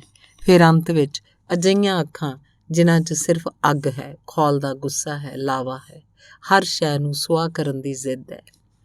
ਤੇ ਫਿਰ ਉਹਦੇ ਸਾਹਮਣੇ 3 ਸਾਲ ਪਹਿਲਾਂ ਤੋਂ ਲੈ ਕੇ ਹੁਣ ਤੀਕਰ ਦੇ ਸਾਰੇ ਲਮਹੇ ਸਾਕਾਰ ਹੋਣ ਲੱਗੇ। ਉਹ ਆਪਣੇ ਦਫ਼ਤਰ 'ਚ ਬੈਠਾ ਹੋਇਆ ਸੀ ਕਿ ਅਸਿਸਟੈਂਟ ਕੁੜੀ ਨੇ ਆ ਕੇ ਦੱਸਿਆ ਕਿ ਕੋਈ ਮਿਸਟਰ ਤੇ ਮਿਸਿਸ ਗਿੱਲ ਉਹਨੂੰ ਮਿਲਣਾ ਚਾਹੁੰਦੇ ਹੈ। ਐਲ ਰਾਈਟ, ਸੈਂਡ ਦੈਮ ਇਨ, ਉਹਨੇ ਕਿਹਾ ਸੀ। ਤੇ ਫਿਰ 2 ਮਿੰਟਾਂ ਪਿੱਛੋਂ ਮਿਸਟਰ ਤੇ ਮਿਸਿਸ ਗਿੱਲ ਅੱਗੜ ਪਿੱਛੜ ਹਾਜ਼ਰ ਹੋਏ ਸਨ। ਉਹਨੇ ਉਹਨਾਂ ਨੂੰ ਕੁਰਸੀਆਂ ਦਿੱਤੀਆਂ ਤੇ ਬਹਿਣ ਲਈ ਆਖਿਆ। ਉਹ ਆਪਣੀਆਂ ਕਿਤਾਬਾਂ ਤੇ ਹੋਰ ਕਾਗਜ਼ਾਤ ਸਾਂਭਦਾ ਹੋਇਆ ਸੋਚਣ ਲੱਗਾ ਕਿ ਉਹਨੇ ਇਹਨਾਂ ਨੂੰ ਪਹਿਲਾਂ ਤਾਂ ਕਦੇ ਨਹੀਂ ਵੇਖਿਆ। ਮਿਸਟਰ ਗਿੱਲ ਤੇ ਖਿਚੜੀ ਵਾਲ ਇੰਝ ਖਿੰਡਰੇ ਹੋਏ ਸਨ ਜਿਵੇਂ ਕਿਸੇ ਵਿਸ਼ੇਸ਼ ਧੁਨ ਜਾਂ ਫਿਰ ਕਿਸੇ ਸਮੱਸਿਆ ਕਾਰਨ ਉਹਨੂੰ ਵਾਲਾਂ ਦਾ ਫਿਕਰ ਕਰਨਾ ਹੀ ਭੁੱਲ ਗਿਆ। ਉਹਦੀਆਂ ਅੱਖਾਂ 'ਚ ਇੱਕ ਅਜੀਬ ਚਿੰਤਾ ਸੀ, ਫਿਕਰ ਤੇ ਮਾਯੂਸੀ, ਤੇ ਇੰਝ ਜਿਵੇਂ ਕੋਈ ਬੜੇ ਹੀ ਲੰਮੇ ਸਫ਼ਰ ਤੋਂ ਮੁੜਿਆ ਹੋਵੇ। ਹੰਭਿਆ ਹੋਇਆ ਤੇ ਲਾਚਾਰ, ਕੁਛ ਇਹੋ ਜਿਹੀ ਅਵਸਥਾ ਹੀ ਮਿਸਿਸ ਗਿੱਲ ਦੀ ਵੀ ਸੀ। ਗਿੱਠਾ ਕੱਦ, ਭਾਰਾ ਜਿਹਾ ਸਰੀਰ ਤੇ ਚਿਹਰੇ 'ਤੇ ਇੱਕ ਗਰੀਬੀ ਪਸਰੀ ਹੋਈ। ਹਾਂਜੀ, ਹੁਕਮ ਕਰੋ, ਨੇ ਪੁੱਛਿਆ ਸੀ। ਮਾਣਕ ਸਾਹਿਬ, ਅਸੀਂ ਕਾਉਂਸਲ ਦੇ ਕਈ ਬੰਦਿਆਂ ਨੂੰ ਮਿਲ ਚੁੱਕੇ ਹਾਂ। ਉਹਨਾਂ 'ਚੋਂ ਬਹੁਤਿਆਂ ਦਾ ਇਹੋ ਕਹਿਣਾ ਕਿ ਸਿਰਫ ਤੁਸੀਂ ਸਾਡਾ ਕੰਮ ਕਰਵਾ ਸਕਦੇ ਹੋ, ਇਸੇ ਲਈ ਤੁਹਾਡੀ ਸੇਵਾ 'ਚ ਹਾਜ਼ਰ ਹੋਏ ਹਾਂ। ਪਲੀਜ਼ ਸਾਡੀ ਹੈਲਪ ਕਰੋ। ਇਹ ਤਰਲਿਆਂ ਭਰੀ ਆਵਾਜ਼ ਮਿਸਟਰ ਗਿੱਲ ਦੀ ਸੀ ਤੇ ਉਹਦੀ ਜ਼ੁਬਾਨ ਤਾਲੂ ਨਾਲ ਲੱਗਦੀ ਜਾ ਰਹੀ ਸੀ ਤੇ ਉਹ ਇੱਕ ਇੱਕ ਵਾਕ ਨਾਲ ਹੀ ਸਾਹੋ ਸਾਹ ਹੋ ਗਿਆ ਸੀ। ਮਿਸਿਸ ਗਿੱਲ ਦੀਆਂ ਅੱਖਾਂ ਫਰਸ਼ ਤੋਂ ਪਤਾ ਨਹੀਂ ਕੀ ਲੱਭ ਰਹੀਆਂ ਸਨ। ਵੇਖੋ, ਮੈਨੂੰ ਨਹੀਂ ਪਤਾ ਕਿ ਤੁਹਾਡਾ ਕੰਮ ਕੀ ਹੈ, ਪਰ ਜੇਕਰ ਮੈਂ ਕਰ ਸਕਦਾ ਹੋਇਆ ਤਾਂ ਜ਼ਰੂਰ ਕਰਾਂਗਾ, ਉਹਨੇ ਕਿਹਾ। ਨਹੀਂ ਜਨਾਬ, ਤੁਹਾਡੀ ਬੜੀ ਵਾਕਫੀਅਤ ਹੈ, ਇਹ ਕੰਮ ਤੁਸੀਂ ਕਰ ਸਕਦੇ ਹੋ। ਖੈਰ, ਤੁਸੀਂ ਪਹਿਲੇ ਕੰਮ ਦੱਸੋ। ਹਾਂਜੀ, ਅਰਜ਼ ਇਹ ਹੈ ਕਿ ਅਸੀਂ 7-8 ਸਾਲ ਇੰਡੀਆ ਲਾ ਕੇ ਆਏ ਹਾਂ। ਜਾਣ ਤੋਂ ਪਹਿਲਾਂ ਇੱਥੇ ਮੇਰੀ ਮਿਸਿਸ ਟੀਚਰ ਸਨ। ਉੱਥੇ ਜਾ ਕੇ ਵੀ ਇਹ ਟੀਚਰ ਲੱਗ ਗਏ। ਫਿਰ ਇਹ ਕੁਝ ਸਾਲਾਂ 'ਚ ਹੈੱਡ ਟੀਚਰ ਵੀ ਬਣ ਗਏ। ਹੁਣ ਅਸੀਂ 6 ਮਹੀਨੇ ਪਹਿਲਾਂ ਹਾਰ ਹੁੱਟ ਕੇ ਵਾਪਸ ਆਏ ਹਾਂ, ਪਰ ਇਹਨਾਂ ਨੂੰ ਟੀਚਰ ਦੀ ਨੌਕਰੀ ਨਹੀਂ ਮਿਲ ਰਹੀ। ਬੜੀ ਕੋਸ਼ਿਸ਼ ਕੀਤੀ ਹੈ, ਪਰ ਇਹ ਤਾਂ ਐਜੂਕੇਸ਼ਨ ਡਿਪਾਰਟਮੈਂਟ ਦਾ ਕੰਮ ਹੈ ਤੇ ਮੈਂ ਸੋਸ਼ਲ ਸਰਵਿਸਿਜ਼ ਵਿੱਚ ਇੱਕ ਸਧਾਰਨ ਲਾਇਬ੍ਰੇਰੀਅਨ ਹਾਂ। ਭਲਾ ਮੈਂ ਇਹ ਕੰਮ ਕਿਵੇਂ ਕਰ ਸਕਦਾ? ਮੇਰਾ ਖਿਆਲ ਹੈ ਤੁਹਾਨੂੰ ਕਿਸੇ ਨੇ ਮੇਰੀ ਗਲਤ ਦੱਸ ਪਾ ਦਿੱਤੀ ਹੈ। ਨਹੀਂ ਜੀ, ਐਸੀ ਗੱਲ ਨਹੀਂ। ਐਜੂਕੇਸ਼ਨ ਵਾਲਿਆਂ ਨੇ ਤਾਂ ਸਾਨੂੰ ਤੁਹਾਨੂੰ ਮਿਲਣ ਲਈ ਆਖਿਆ। ਪਲੀਜ਼ ਕੁਝ ਕਰੋ, ਸਾਡਾ ਬੜਾ ਅਹਿਸਾਨ ਹੋਏਗਾ। ਉਹਨੂੰ ਉਹਨਾਂ ਦੋਹਾਂ ਜੀਆਂ ਦੇ ਮੁਰਝਾਏ ਹੋਏ ਚਿਹਰਿਆਂ 'ਤੇ ਤਰਸ ਮੰਗਦੀਆਂ ਅੱਖਾਂ ਨੇ ਪੂਰੀ ਤਰ੍ਹਾਂ ਝੰਜੋੜ ਕੇ ਰੱਖ ਦਿੱਤਾ ਤੇ ਫਿਰ ਉਹ ਕੁਝ ਚਿਰ ਸੋਚਦਾ ਰਿਹਾ। ਵੇਖੋ, ਜਦੋਂ ਕੋਈ ਟੀਚਿੰਗ ਦੀਆਂ ਅਸਾਮੀਆਂ ਨਿਕਲਣ ਤਾਂ ਇਹ ਅਪਲਾਈ ਕਰ ਦੇਣ। ਬਾਕੀ ਜੇ ਕੋਈ ਜੱਜਾਂ ਦੇ ਪੈਨਲ 'ਚੋਂ ਮੇਰਾ ਵਾਕਫ ਹੋਇਆ ਤਾਂ ਮੈਂ ਜ਼ਰੂਰ ਕਹਿ ਦਿਆਂਗਾ। ਜੀ, ਅਸਾਮੀਆਂ ਤਾਂ ਨਿਕਲੀਆਂ ਹੋਈਆਂ ਨੇ ਅਤੇ ਇਹਨਾਂ ਨੇ ਕਈ ਥਾਈਂ ਅਪਲਾਈ ਵੀ ਕੀਤਾ ਹੋਇਆ, ਪਰ ਕੋਈ ਜਵਾਬ ਨਹੀਂ ਆ ਰਿਹਾ। ਇਹਨਾਂ ਦਾ ਸਬਜੈਕਟ ਕੀ ਹੈ? ਜੀ, ਮੈਥ, ਅੰਗਰੇਜ਼ੀ, ਪੰਜਾਬੀ, ਉਹ ਬੋਲ ਰਿਹਾ ਸੀ। ਅੱਛਾ, ਜੇ ਅੰਗਰੇਜ਼ੀ ਅਤੇ ਪੰਜਾਬੀ ਦੇ ਅੱਛੇ ਮਾਹਰ ਹਨ ਤਾਂ ਮੇਰੇ ਮਿੱਤਰ ਦਾ ਟਰਾਂਸਲੇਸ਼ਨ ਦਾ ਕੰਮ ਹੈ। ਉਹ ਸਰਕਾਰੀ ਅਦਾਰਿਆਂ ਦਾ ਅਨੁਵਾਦ ਦਾ ਕੰਮ ਕਰਦਾ ਹੈ। ਜਿੰਨਾ ਚਿਰ ਨੌਕਰੀ ਨਹੀਂ ਮਿਲਦੀ ਉੱਥੇ ਕੰਮ ਕਰ ਸਕਦੇ ਆ। ਬਾਕੀ ਨੌਕਰੀ ਦਾ ਵੀ ਖਿਆਲ ਰੱਖਾਂਗੇ। ਕੀ ਖਿਆਲ ਹੈ? ਠੀਕ ਹੈ ਜਨਾਬ, ਜਿਵੇਂ ਤੁਸੀਂ ਮੁਨਾਸਬ ਸਮਝੋ। ਉਂਝ ਡਰਲੀ ਸਕੂਲ 'ਚ ਮਦਰ ਟੰਗ ਟੀਚਿੰਗ ਵਾਲਿਆਂ ਨੂੰ ਪੰਜਾਬੀ ਟੀਚਰ ਦੀ ਜ਼ਰੂਰਤ ਹੈ ਅਤੇ ਇਹਨਾਂ ਉੱਥੇ ਅਪਲਾਈ ਵੀ ਕੀਤਾ ਹੋਇਆ। ਡਰਲੀ ਸਕੂਲ? ਆਹ ਜਿਹੜਾ ਬ੍ਰਿਜ ਦੇ ਨਾਲ ਹੈ? ਹਾਂਜੀ। ਅੱਛਾ, ਉਹ ਸਕੂਲ ਦੇ ਹੈਡਮਾਸਟਰ ਤਾਂ ਸ਼ਾਇਦ ਮੇਰਾ ਚੰਗਾ ਵਾਕਫ ਹੈ। ਚਲੋ ਖੈਰ, ਵੇਖਦੇ ਹਾਂ। ਉਹਨਾਂ ਚਿਰ ਅੰਗਰੇਜ਼ੀ ਤੋਂ ਪੰਜਾਬੀ ਦਾ ਅਨੁਵਾਦ ਕਰਨ ਦਾ ਕੰਮ ਕਰ ਲੈਣ। ਪੈਸੇ ਠੀਕ ਮਿਲਣਗੇ। ਪਰ ਤੁਸੀਂ ਇੰਡੀਆ ਤੋਂ ਵਾਪਸ ਕਿਉਂ ਆ ਗਏ? ਕੁਛ ਨਾ ਪੁੱਛੋ ਸਰ, ਉੱਥੇ ਤਾਂ ਅੰਨੀ ਪਈ ਹੋਈ ਹੈ। ਕੋਈ ਜੀਣ ਦਾ ਹੱਜ ਹੈ ਉੱਥੇ? 10-12 ਸਾਲਾਂ ਦਾ ਜੋੜਿਆ ਜਕਾੜਿਆ ਸਾਰਾ ਤਬਾਹ ਕਰ ਆਏ ਹਾਂ। ਅੱਗੋਂ ਐਜੂਕੇਸ਼ਨ ਡਿਪਾਰਟਮੈਂਟ ਵਿੱਚ ਉਹ ਗੰਦ ਹੈ ਕਿ ਪੁੱਛੋ ਨਾ। ਪਰ ਵੱਡਾ ਅਫਸਰ ਆਪਣੇ ਤੋਂ ਛੋਟੇ ਨੂੰ ਬੁਰੀ ਤਰ੍ਹਾਂ ਐਕਸਪਲੋਇਟ ਕਰ ਰਿਹਾ। ਅੱਛਾ, ਉਹ ਕਿਵੇਂ? ਕੀ ਦੱਸੀਏ ਜੀ ਹੁਣ। ਪਰ ਤੁਸੀਂ ਕਹਿੰਦੇ ਹੋ ਤੁਹਾਡੀ ਮਿਸਿਸ ਉੱਥੇ ਹੈੱਡ ਟੀਚਰ ਸਨ। ਇਹ ਤਾਂ ਬਸ ਇਹਨਾਂ ਦੀ ਕਿਸਮਤ ਚੰਗੀ ਸੀ, ਸਮਝੋ। ਅੱਛਾ, ਸਾਨੂੰ ਕੀ ਹੁਕਮ ਹੈ ਹੁਣ? ਮਿਸਟਰ ਗਿੱਲ ਇੱਕਦਮ ਜਾਣ ਲਈ ਜਿਵੇਂ ਕਾਹਲਾ ਪੈ ਗਿਆ ਸੀ। ਮਾਣਕ ਸਾਹਿਬ ਨੇ ਉਹਨਾਂ ਨੂੰ ਇੱਕ ਰੁੱਕਾ ਦਿੱਤਾ ਅਤੇ ਉਹ ਦੋਵੇਂ ਬੜੇ ਅਦਬ ਨਾਲ ਗੁੱਡ ਬਾਏ ਕਹਿ ਕੇ ਅੱਗੜ ਪਿੱਛੜ ਕਮਰੇ 'ਚੋਂ ਬਾਹਰ ਨਿਕਲ ਗਏ। ਫਿਰ 2 ਕੁ ਦਿਨਾਂ ਪਿੱਛੋਂ ਉਹਨੂੰ ਮਿਲਣ ਆ ਗਏ। ਪੁੱਛਣ 'ਤੇ ਪਤਾ ਲੱਗਿਆ ਕਿ ਉਹ ਟਰਾਂਸਲੇਸ਼ਨ ਕਰਨ ਵਾਲੀ ਥਾਂ 'ਤੇ ਗਏ ਸੀ, ਪਰ ਉਹਨਾਂ ਦੇ ਦੋਸਤ ਨੂੰ ਉਹਨਾਂ ਦਾ ਕੰਮ ਪਸੰਦ ਨਹੀਂ ਆਇਆ। ਉਹਨੇ ਕੁਝ ਸੋਚ ਕੇ ਆਪਣੇ ਦੋਸਤ ਨੂੰ ਟੈਲੀਫੋਨ ਕੀਤਾ। ਕੁਝ ਮਿੰਟ ਗੱਲਾਂ ਹੁੰਦੀਆਂ ਰਹੀਆਂ, ਫਿਰ ਰਿਸੀਵਰ ਰੱਖ ਦਿੱਤਾ। ਤੁਸੀਂ ਭੈਣ ਜੀ ਅੰਗਰੇਜ਼ੀ ਅਤੇ ਪੰਜਾਬੀ ਕਿੱਥੋਂ ਪੜ੍ਹੀ ਹੈ? ਉਹਨੇ ਰਿਸੀਵਰ ਰੱਖਦੇ ਹੀ ਪੁੱਛਿਆ। ਪੰਜਾਬੀ ਤਾਂ ਮੈਂ 10ਵੀਂ ਤੱਕ ਹੀ ਪੜ੍ਹੀ ਹੈ, ਪਰ ਅੰਗਰੇਜ਼ੀ BA ਤੱਕ ਕੀਤੀ ਹੈ। ਅਤੇ MA ਕਾਹਦੀ ਕੀਤੀ ਹੈ ਜੀ? ਹਿਸਟਰੀ ਦੀ। ਮੇਰੇ ਦੋਸਤ ਨੇ ਦੱਸਿਆ ਹੈ ਕਿ ਤੁਹਾਡੀ ਅੰਗਰੇਜ਼ੀ ਅਤੇ ਪੰਜਾਬੀ ਦੋਵੇਂ ਬਹੁਤ ਕਮਜ਼ੋਰ ਨੇ। ਮਾਨਕ ਸਾਹਿਬ, ਪੰਜਾਬੀ ਤਾਂ ਸਾਡੀ ਆਪਣੀ ਜ਼ੁਬਾਨ ਹੋਈ, ਇਹ ਕਿਵੇਂ ਕਮਜ਼ੋਰ ਹੋ ਸਕਦੀ ਹੈ? ਅਤੇ ਅੰਗਰੇਜ਼ੀ, ਇਹ ਤਾਂ ਕਈ ਵਾਰੀ ਅੰਗਰੇਜ਼ਾਂ ਨੂੰ ਵੀ ਡਿਕਸ਼ਨਰੀਆਂ ਫੋਲਣੀਆਂ ਪੈਂਦੀਆਂ। ਉਂਝ ਡਰਲੀ ਸਕੂਲ 'ਚ ਛੋਟੇ ਛੋਟੇ ਇੰਡੀਅਨ ਬੱਚਿਆਂ ਨੂੰ ਪੰਜਾਬੀ ਪੜ੍ਹਾਉਣੀ ਹੈ। ਜੇ ਤੁਸੀਂ ਹੈਡਮਾਸਟਰ ਨੂੰ, ਖੈਰ ਉਹਨੇ ਹੈਡਮਾਸਟਰ ਨੂੰ ਫ਼ੋਨ ਕੀਤਾ, ਕਾਫੀ ਦੇਰ ਗੱਲਾਂ ਹੁੰਦੀਆਂ ਰਹੀਆਂ, ਫਿਰ ਫ਼ੋਨ ਬੰਦ ਹੋਇਆ ਅਤੇ ਉਹਨੇ ਕਿਹਾ, ਜਾਓ ਜੀ ਗਿੱਲ ਸਾਹਿਬ, ਤੁਹਾਡਾ ਕੰਮ ਹੋ ਗਿਆ, ਪਰਸੋਂ ਇੰਟਰਵਿਊ ਹੈ, ਤੁਸੀਂ ਪਹੁੰਚ ਜਾਣਾ। ਸਰਕਾਰੀ ਤਨਖਾਹ ਅਤੇ ਸਰਕਾਰੀ ਨੌਕਰੀ 'ਤੇ ਉਹ ਵੀ ਪੱਕੀ ਮਿਸਿਸ ਗਿੱਲ ਨੂੰ ਮਿਲ ਗਈ। ਅਤੇ ਫਿਰ ਇਸ ਸਭ ਕਾਸੇ ਨੂੰ ਕੋਈ 2 ਮਹੀਨੇ ਲੰਘ ਗਏ। ਇੱਕ ਦਿਨ ਉਹ ਬਰੋਡਵੇ 'ਤੇ ਤੁਰਿਆ ਜਾ ਰਿਹਾ ਸੀ, ਅੱਗੋਂ ਗਿੱਲ ਸਾਹਿਬ ਮਿਲ ਗਏ। ਗਲ 'ਚ ਵਧੀਆ ਸੂਟ, ਖੂਬਸੂਰਤ ਸ਼ਰਟ, ਲਾਲ ਟਾਈ, ਪੈਰੀਂ ਲਿਸ਼ਕਦੇ ਬੂਟ ਅਤੇ ਵਾਲ ਬੜੇ ਤਰੀਕੇ ਨਾਲ ਵਾਏ ਹੋਏ। ਹੈਲੋ ਮਿਸਟਰ ਗਿੱਲ, ਕੀ ਹਾਲ ਹੈ? ਮੈਡਮ ਲੱਗ ਗਏ ਨੌਕਰੀ 'ਤੇ? ਜੀ ਮਾਨਕ ਸਾਹਿਬ ਲੱਗ ਗਏ। ਅੱਛਾ, ਮੈਨੂੰ ਹੈਡਮਾਸਟਰ ਕੋਲੋਂ ਹੀ ਪਤਾ ਲੱਗਾ ਸੀ। ਤੁਸੀਂ ਤਾਂ ਫਿਰ ਧੰਨਵਾਦ ਦਾ ਸ਼ਬਦ ਕਹਿਣ ਵੀ ਨਾ ਆਏ। ਥੈਂਕ ਯੂ ਜੀ। ਅੱਛਾ, ਮੈਨੂੰ ਜ਼ਰਾ ਜਲਦੀ ਹੈ। ਅਤੇ ਉਹ ਹੱਕਾ ਬੱਕਾ ਉੱਥੇ ਹੀ ਖੜ੍ਹਾ ਤੇਜ਼ ਤੁਰਦੇ ਮਿਸਟਰ ਗਿੱਲ ਦੀ ਪਿੱਠ ਨਿਹਾਰਦਾ ਰਹਿ ਗਿਆ। ਅਤੇ ਫਿਰ ਇੱਕ ਦਿਨ ਕਿਸੇ ਤਰ੍ਹਾਂ ਰਾਹ 'ਚ ਹੀ ਉਹਨੂੰ ਮਿਸਿਸ ਗਿੱਲ ਮਿਲ ਗਈ। ਉਹ 1 ਮਿੰਟ ਲਈ ਉਹਨੂੰ ਬੁਲਾਉਣ ਲਈ ਰੁਕਿਆ ਤਾਂ ਉਹਨੇ ਤਾਂ ਜਿਵੇਂ ਉਹਨੂੰ ਵੇਖਿਆ ਵੀ ਨਾ ਹੋਵੇ। ਮਿਸਿਸ ਗਿੱਲ ਨੇ ਵਧੀਆ ਸਲਵਾਰ ਕੁੜਤਾ ਪਾ ਕੇ ਸਿਰ 'ਤੇ ਖੂਬਸੂਰਤ ਗ੍ਰੀਨ ਰੰਗ ਦਾ ਸਕਾਰਫ ਬੰਨ੍ਹਿਆ ਸੀ। ਇਹ ਕਿਸ ਤਰ੍ਹਾਂ ਦੇ ਲੋਕ ਨੇ, ਸੋਚਦਾ ਹੋਇਆ ਉੱਥੋਂ ਤੁਰ ਪਿਆ ਸੀ। ਅਤੇ ਫਿਰ ਇਸ ਗੱਲ ਨੂੰ ਕਦੇ 6 ਮਹੀਨੇ ਗੁਜ਼ਰ ਗਏ। ਇਸ ਦੌਰਾਨ ਕਦੇ ਮਿਸਟਰ ਗਿੱਲ ਲਾਇਬ੍ਰੇਰੀ ਆਉਂਦਾ, ਕਦੇ 2 ਕਿਤਾਬਾਂ ਲੈ ਕੇ ਚਲਿਆ ਜਾਂਦਾ। ਜਦੋਂ ਉਹਦੀ ਸੂਚਨਾ ਡੈਸਕ 'ਤੇ ਡਿਊਟੀ ਹੁੰਦੀ ਤਾਂ ਮਿਸਟਰ ਗਿੱਲ ਨਾਲ ਉਹਦੀਆਂ ਅੱਖਾਂ ਵੀ 4 ਹੁੰਦੀਆਂ। ਉਹ ਬਸ ਹੈਲੋ ਜੀ ਕਹਿੰਦਾ ਅਤੇ ਤੁਰ ਜਾਂਦਾ। ਅਤੇ ਮਿਸਟਰ ਮਾਨਕ ਉਹਦੀਆਂ ਅੱਖਾਂ ਦੇ ਰੰਗਾਂ ਨੂੰ ਨੀਝ ਲਾ ਕੇ ਵੇਂਹਦਾ, ਸੋਚਾਂ 'ਚ ਗੁਆਚ ਜਾਂਦਾ। ਮਿਸਟਰ ਗਿੱਲ ਦੀਆਂ ਅੱਖਾਂ ਖਾਲੀ ਹੁੰਦੀਆਂ, ਸਪਾਟ, ਉੱਥੇ ਹਰ ਭਾਵ ਦਾ ਅਭਾਵ ਹੁੰਦਾ। ਅਤੇ ਉਹਨੂੰ ਪਹਿਲੇ ਦਿਨ ਵਾਲਾ ਗਿੜਗੜਾਉਂਦਾ ਹੋਇਆ ਚਿਹਰਾ ਯਾਦ ਆ ਜਾਂਦਾ, ਜਿਸ 'ਚ ਤਰਲੇ ਸਨ, ਤਰਸ ਦੀ ਤਲਾਸ਼ ਸੀ ਅਤੇ ਅਹਿਸਾਨ ਲੈਣ ਦੀ ਕੋਸ਼ਿਸ਼ ਸੀ, ਬਲਕਿ ਇੱਕ ਯਤਾਮਤ ਸੀ। ਅਤੇ ਹੁਣ ਉੱਥੇ ਕੁਝ ਵੀ ਨਹੀਂ ਸੀ, ਸਿਵਾਏ ਇੱਕ ਅਜਿਹੇ ਖਾਲੀਪਣ ਦੇ ਜਿਸ ਵਿੱਚ ਕੋਈ ਵੀ ਭਾਵ ਆਪਣੀ ਥਾਂ ਨਹੀਂ ਬਣਾ ਸਕਦਾ। ਅਹਿਸਾਨ ਫਰਾਮੋਸ਼ ਉਹਦੇ ਮੂੰਹ ਨਿਕਲਦਾ ਅਤੇ ਉਹਦੇ ਮੂੰਹ ਦਾ ਸਵਾਦ ਕੌੜਾ ਕਸੈਲਾ ਜਿਹਾ ਹੋ ਜਾਂਦਾ। ਇੱਕ ਦਿਨ ਉਹ ਹੈਡਮਾਸਟਰ ਉਹਨੂੰ ਲਾਇਬ੍ਰੇਰੀ 'ਚ ਮਿਲਣ ਆਇਆ। ਉਹ ਉਹਨੂੰ ਆਪਣੇ ਦਫ਼ਤਰ 'ਚ ਲੈ ਗਿਆ। ਬੈਠੇ ਚਾਹ ਪੀਤੀ ਅਤੇ ਹੈਡਮਾਸਟਰ ਫੁੱਟ ਪਿਆ। This Mrs Gill you recommended for the job is not only incapable of teaching, she is also a horrible person. Why? What happened? She picks fights with other teachers. She tells lots of lies. She treats children as if they are her personal servants. She is not respectful to me and what not. I am very sorry about it. Why don't you sack her then? I can't. Her probationary period is over. ਅੰਤ ਮਾਯੂਸ ਹੋਇਆ headmaster ਚਲਾ ਗਿਆ ਅਤੇ ਉਹ ਸੋਚਣ ਲੱਗਾ ਕਿਉਂ ਉਹਨੇ ਇਸ ਵਿਚਾਰੇ ਦੀ ਇੱਕ ਸਮੱਸਿਆ ਖੜੀ ਕਰ ਦਿੱਤੀ ਸੀ। ਉਹਨੂੰ ਲੱਗਿਆ ਜਿਵੇਂ 50 ਸਾਲ ਦਾ ਉਹਦਾ ਜੀਵਨ ਅਨੁਭਵ 0 ਹੋ ਕੇ ਰਹਿ ਗਿਆ। ਅਤੇ ਫਿਰ ਅਚਾਨਕ ਉਹਦੇ ਆਪਣੇ ਨਾਲ ਇੱਕ ਹਾਦਸਾ ਵਾਪਰ ਗਿਆ। ਇੱਕ ਤੇਜ਼ ਦੁਰਘਟਨਾ 'ਚ ਉਹਦੀ ਪਤਨੀ ਦੀ ਮੌਤ ਹੋ ਗਈ ਅਤੇ ਉਹ 4 ਮਹੀਨੇ ਦਫ਼ਤਰ ਨਾ ਵੜਿਆ। ਇਸ ਦੌਰਾਨ ਮੌਤ ਦੀ ਇਹ ਖਬਰ ਹਰ ਅਖਬਾਰ 'ਚ ਛਪੀ ਅਤੇ ਅਨੇਕਾਂ ਦੋਸਤ ਅਤੇ ਵਾਕਫਕਾਰ ਉਹਦਾ ਦਿਲ ਧਰਾਉਣ ਅਤੇ ਉਹਦੇ ਨਾਲ ਹਮਦਰਦੀ ਪ੍ਰਗਟ ਕਰਨ ਆਏ। ਉਹ ਵਾਕਈ ਟੁੱਟ ਕੇ ਰਹਿ ਗਿਆ ਸੀ। 4 ਮਹੀਨਿਆਂ ਪਿੱਛੋਂ ਜਦੋਂ ਪਹਿਲੇ ਦਿਨ ਉਹ ਦਫ਼ਤਰ ਪਹੁੰਚਿਆ ਤਾਂ ਦੁਪਹਿਰ ਕੁ ਦੇ ਵੇਲੇ ਨਾਲ ਅਚਾਨਕ ਉਹਦੀ ਮਿਸਟਰ ਗਿੱਲ ਨਾਲ ਮੁਲਾਕਾਤ ਹੋ ਗਈ। ਕੀ ਹਾਲ ਚਾਲ ਹੈ ਜਨਾਬ? ਮਾਨਕ ਸਾਹਿਬ, ਮੈਂ ਅੱਗੇ ਵੀ 1-2 ਵਾਰੀ ਆਇਆ ਸੀ ਪਰ ਤੁਹਾਡੇ ਦਰਸ਼ਨ ਨਹੀਂ ਹੋਏ। ਠੀਕ ਠਾਕ ਤਾਂ ਹੋ ਨਾ? ਅਤੇ ਉਹਨੇ ਸੋਚਿਆ ਸ਼ਾਇਦ ਮਿਸਟਰ ਗਿੱਲ ਨੂੰ ਉਹਦੇ ਨਾਲ ਹੋਈ ਦੁਰਘਟਨਾ ਦਾ ਇਲਮ ਨਹੀਂ ਹੋਣਾ, ਨਹੀਂ ਤਾਂ ਗਿੱਲ ਸਾਹਿਬ ਸ਼ਾਇਦ ਤੁਹਾਨੂੰ ਪਤਾ ਨਹੀਂ ਹੋਣਾ, ਇੱਕ ਐਕਸੀਡੈਂਟ 'ਚ ਮੇਰੀ ਪਤਨੀ ਦੀ ਮੌਤ ਹੋ ਗਈ। ਹਾਂ, ਨਹੀਂ, ਮੈਂ ਉਹ ਖਬਰ ਪੜ੍ਹੀ ਸੀ। ਤੁਹਾਡਾ ਪਤਾ ਮੇਰੇ ਕੋਲ ਹੈ ਨਹੀਂ ਸੀ। ਸੋਚਿਆ ਜਦੋਂ ਵਾਪਸ ਆਓਗੇ ਤਾਂ ਦਰਸ਼ਨ ਕਰਾਂਗਾ। ਅੱਛਾ, ਦਰਅਸਲ ਮੈਨੂੰ ਇੱਕ ਕੰਮ ਹੈ ਤੁਹਾਡੇ ਗੋਚਰਾ। ਮੈਂ ਇੱਕ ਨੌਕਰੀ ਵਾਸਤੇ ਅਰਜ਼ੀ ਦਿੱਤੀ ਹੋਈ ਹੈ, ਉਹਦੇ ਲਈ 2 ਰੈਫਰੈਂਸ ਚਾਹੀਦੇ ਨੇ। ਜੇ ਕਹੋ ਤਾਂ ਇੱਕ ਰੈਫਰੈਂਸ ਤੁਹਾਡਾ ਦੇ ਦਿਆਂ। ਅਤੇ ਇਹ ਸੁਣ ਕੇ ਡੌਰ ਭੌਰ ਹੋਇਆ ਉਹਦੇ ਮੂੰਹ ਵੱਲ ਵੇਖਣ ਲੱਗ ਪਿਆ। ਉਹਦੀਆਂ ਅੱਖਾਂ ਵੱਲ, ਜਿਨ੍ਹਾਂ 'ਚ ਕੇਵਲ ਸ਼ਾਂਤ ਯੱਖ ਅਤੇ ਬਰਫੀਲੀ ਚੁੱਪ ਤੋਂ ਸਿਵਾਏ ਕੁਛ ਨਹੀਂ ਸੀ, ਜਿਵੇਂ 2 ਕਬਰਿਸਤਾਨ। ਅਤੇ ਉਹ ਬਿਨਾਂ ਕੁਝ ਕਿਹਾ ਆਪਣੇ ਦਫ਼ਤਰ ਵੱਲ ਨੂੰ ਤੁਰ ਪਿਆ। ਅਤੇ ਅੱਜ ਕਰੀਬ ਹੋਰ ਸਾਲ ਬਾਅਦ ਤਾਂ ਉਹਨੇ ਇਹਨਾਂ ਅੱਖਾਂ ਦਾ ਹੋਰ ਹੀ ਰੂਪ ਵੇਖਿਆ ਸੀ। ਗੱਲ ਇਸ ਤਰ੍ਹਾਂ ਹੋਈ ਸੀ ਕਿ ਉਹਦੇ ਲੜਕੇ ਨੇ ਲਾਇਬ੍ਰੇਰੀ ਵਿੱਚੋਂ 2 ਮਹੀਨੇ ਪਹਿਲਾਂ ਕਿਤਾਬਾਂ ਉਧਾਰ ਲਈਆਂ ਸਨ। ਇਹ ਆਮ ਰੂਟੀਨ ਦਾ ਕੰਮ ਸੀ ਅਤੇ ਮਿਸਟਰ ਮਾਨਕ ਨੂੰ ਇਹਦਾ ਇਲਮ ਨਹੀਂ ਸੀ। ਹੁੰਦਾ ਵੀ ਨਹੀਂ, ਕਿਉਂਕਿ ਇਹ ਕਿਤਾਬਾਂ ਲੈਣ ਦੇਣ ਦਾ ਕੰਮ ਜੂਨੀਅਰ ਅਸਿਸਟੈਂਟਾਂ ਦੇ ਸਪੁਰਦ ਹੁੰਦਾ ਹੈ। 4 ਹਫ਼ਤਿਆਂ ਪਿੱਛੋਂ ਕਿਤਾਬਾਂ ਰੀਨਿਊ ਕਰਨੀਆਂ ਚਾਹੀਦੀਆਂ ਸੀ।